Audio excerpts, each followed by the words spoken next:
Bienvenue sur Leadershift, le podcast qui fait bouger votre leadership.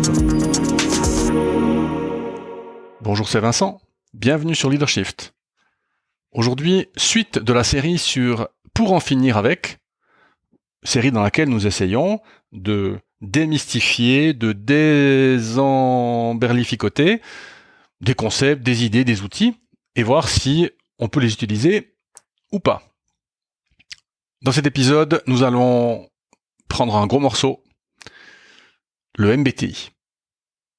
Alors, le MBTI, c'est quoi ? Vous en avez certainement déjà entendu parler.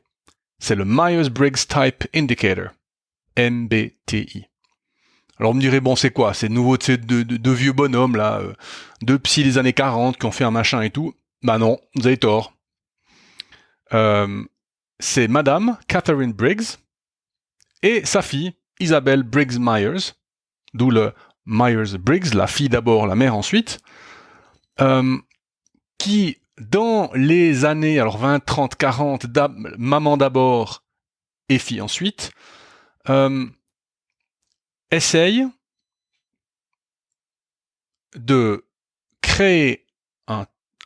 Alors c'est pas un test. Elle voulait faire un test, mais c'est pas un test. On verra après pourquoi la différence est importante.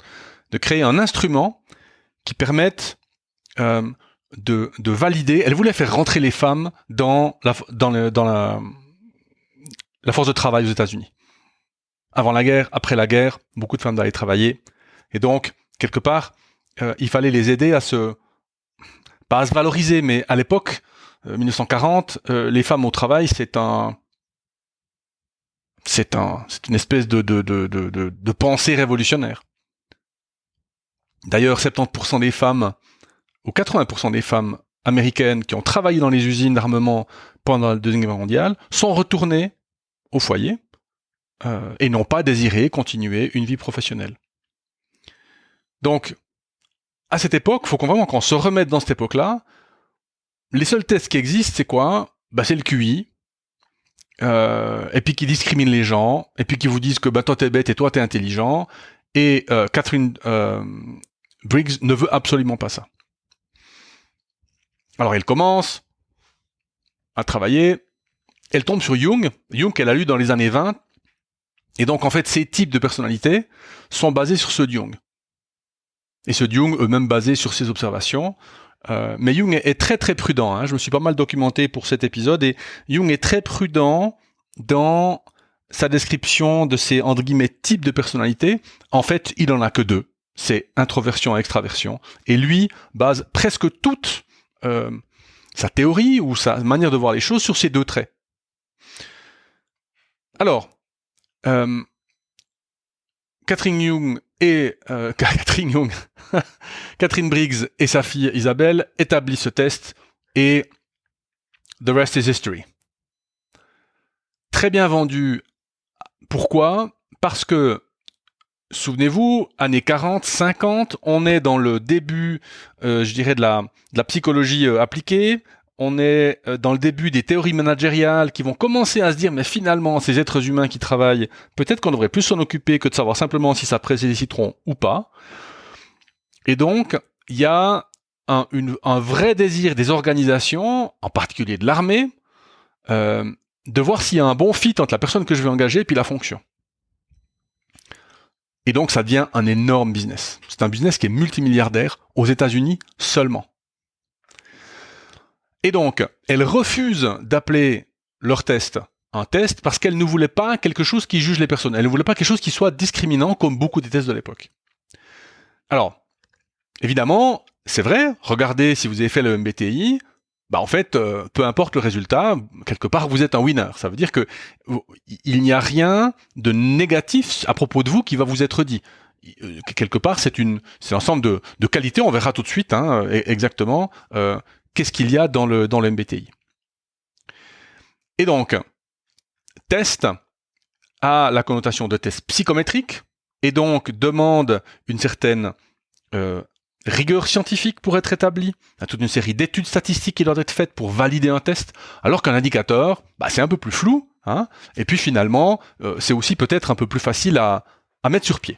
Par exemple, si vous faites un questionnaire pour votre entreprise pour mesurer la motivation de vos collaborateurs, vous n'allez pas appeler ça un test psychométrique, vous allez appeler ça un indicateur, un questionnaire. Ça va vous donner une espèce d'information globale sur l'état de la motivation dans votre organisation. Alors, qu'est-ce qu'il y a dans le MBTI? Le MBTI, ce sont 4 dimensions avec 2... Alors, je vais les appeler des extrêmes, mais bon, avec 2 extrêmes par dimension, et donc, et ça fait 4 au carré, 16 types de personnalités. Ces 4 dimensions, ce sont dans quel monde préférons-nous être, comment traitons-nous l'information, comment prenons-nous des décisions, et puis comment structurons-nous l'information. Alors, dans quel monde nous préférons être? Nous allons retrouver les 2 dimensions favorites de Jung, puisque les 2 dimensions MBTI, c'est E et I. E pour l'extraversion, I pour l'intraversion. Extraversion, j'aime être dans le monde extérieur plutôt. Intraversion, j'aime plutôt être dans le monde intérieur. Vous voyez que je dis plutôt parce que, nous le verrons dans la documentation, si vous la regardez, vous le verrez dans la documentation qu'il y a sur le site MBTI, ce sont des préférences. Bon. Donc, E et I, première dimension. Deuxième dimension, l'information. Est-ce que je me fie à l'information que je reçois de mes sens? C'est le S de sensing. Ou est-ce que je vais plutôt l'interpréter, l'information, qui est plutôt intuition, I. Et donc, on a les 2 opposés, S et I. Vous voyez que c'est plutôt l'un ou plutôt l'autre. Troisième dimension, décision. Est-ce que je prends plutôt mes décisions de manière logique, thinking, c'est le T, ou est-ce que je prends plutôt mes décisions en prenant plus en compte les émotions ou les personnes ou des caractéristiques un tout petit peu moins logiques entre guillemets, et ce serait le F de feeling, T et F. Et enfin, dernière dimension, la structure. Est-ce que j'ai besoin de décider, d'évaluer, judging, J, ou est-ce que je suis plutôt quelqu'un qui va continuer à recueillir de l'information pour prendre une meilleure décision, entre guillemets, et ça, ce sera le P de perceiving, perception. Donc, nous avons première dimension EI, deuxième dimension SN, pardon, j'ai mis la mauvaise lettre, donc c'est SN, N comme intuition, troisième dimension TF, quatrième dimension JP. Donc, ça donne des combinaisons de ces 8 lettres. Alors, par exemple, vous pouvez être un ESTJ. Plutôt monde extérieur, plutôt se fier à l'information reçue, plutôt logique, plutôt décideur, on va dire. L'opposé serait un INFP. Plutôt monde intérieur, intraverti, plutôt intuitif, qui va interpréter l'information, plutôt basé émotion, F comme feeling, et plutôt recueillant de l'information, donc plutôt P comme perceiving. Bon. L'instrument MBTI trie donc les personnes en fonction des préférences et ne mesure pas les traits, les capacités ou le caractère. Ça, c'est exactement ce qui est écrit sur le site MBTI, c'est pas moi qui l'ai inventé. L'instrument MBTI trie les personnes en fonction des préférences, il ne mesure pas les traits, les capacités ou le caractère. Ce n'est donc pas, c'est moi qui l'ajoute, ce n'est donc pas un test de personnalité. C'est un indicateur de la manière dont nous traitons l'information. Si quelqu'un prétend vous donner des informations avec le résultat de votre MBTI qui sortent de votre capacité ou de votre manière de traiter l'information, il sort complètement du cadre du MBTI. Voilà, on a fait le tour du propriétaire, on comprend à peu près ce que c'est le MBTI, mais on va voir que maintenant, malheureusement, il y a pas mal de critiques à formuler. 2 types de critiques, les critiques sur la théorie elle-même, la théorie sous-jacente, et puis les critiques sur l'inventaire lui-même, puisque j'arrête de dire test, puisque ce n'est pas un test. Alors, sur la théorie de base est pseudo-scientifique. La théorie de base repose sur absolument rien, ni de prouver, ni de mesurer, ni de tester. Mais le MBTI mesure quelque chose. Et donc le MBTI nous dit, nous ce qu'on mesure, c'est plutôt des préférences de traitement de l'information. Et c'est tout.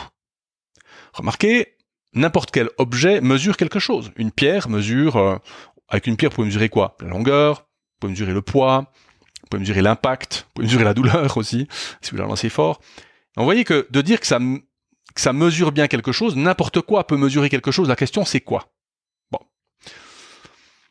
Deuxième critique sur la théorie, les 4 lettres du profil de préférence sont binaires, malheureusement. Alors, le MBTI, lui, se défend d'être binaire. Il dit, ah, mais ce sont les préférences. Oui, mais quand vous résumez votre profil ENTJ, les gens vont retenir ENTJ et vont dire, je suis extraverti, je suis intuitif, je suis pensant et je suis jugeant. Donc, il y a là une espèce de contradiction interne et c'est un peu dommage. Remarquez que scientifiquement, quand on mesure des capacités ou des traits de personnalité ou des préférences, on a plutôt un continuum. On a plutôt des choses qui ressemblent, une distribution qui ressemble à une cloche, avec beaucoup de gens dans la moyenne et puis assez peu de gens dans les extrêmes, alors que là, le MBTI, lui, prétend plutôt avoir une distribution qu'on appelle bimodale, avec deux, comme un chameau, avec 2 bosses. Bon. Autre problème, certaines dimensions sont corrélées entre elles. C'est-à-dire que si je suis bon dans une de ces extrêmes, je serai aussi bon dans l'autre.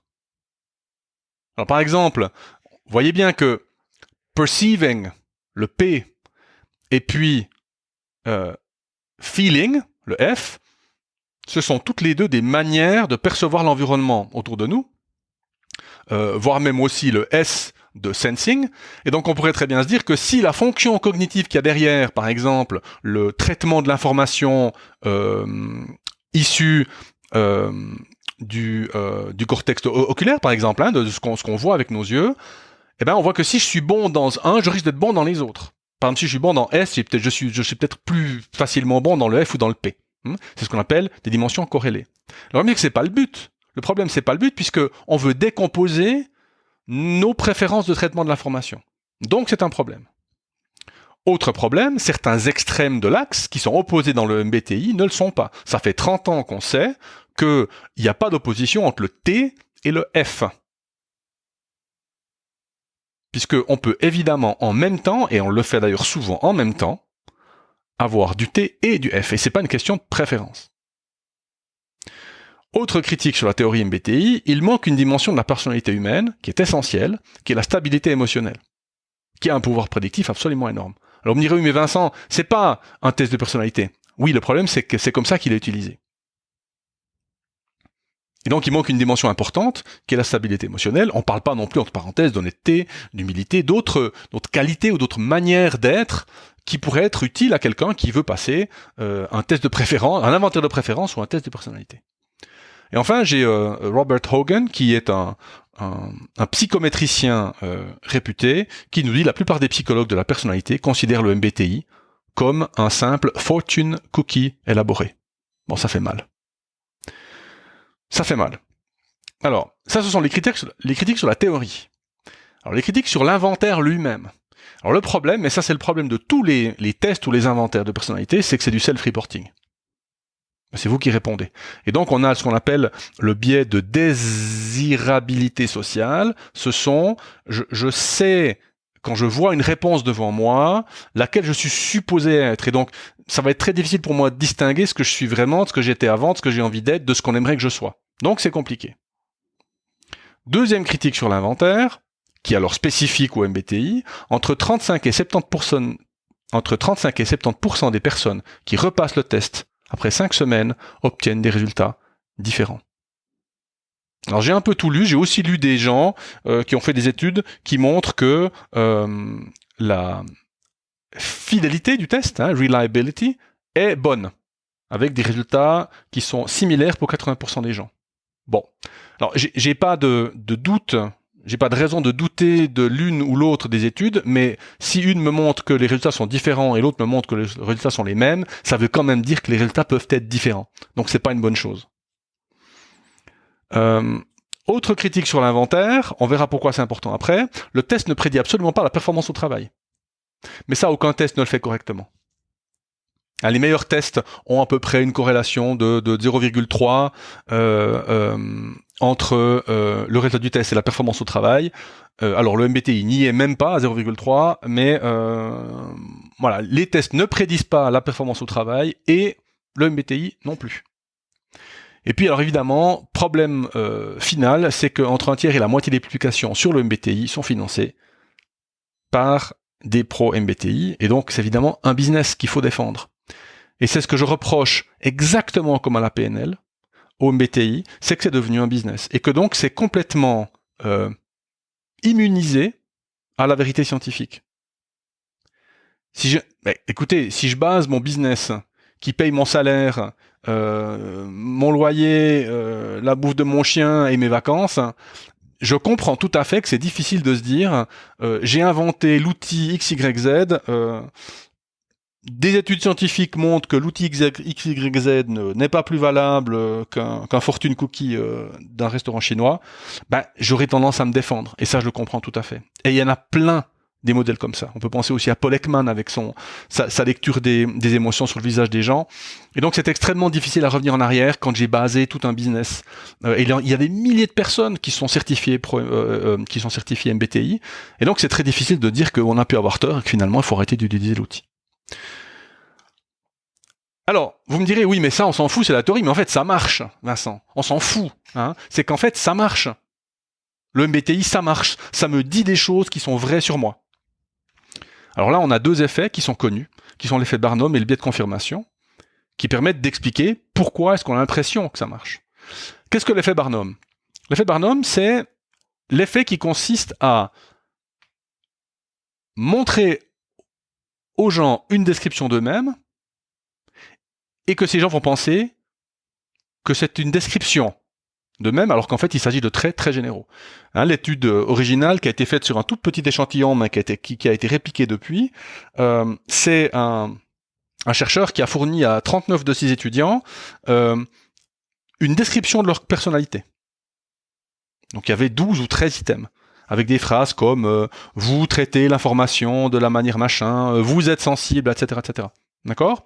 Et donc il fournit à chacun une description de sa personnalité. Et donc, il demande aux gens de mesurer comment est-ce que ça correspond à leur propre manière de voir les choses. C'est à peu près ce que font tous les tests de personnalité.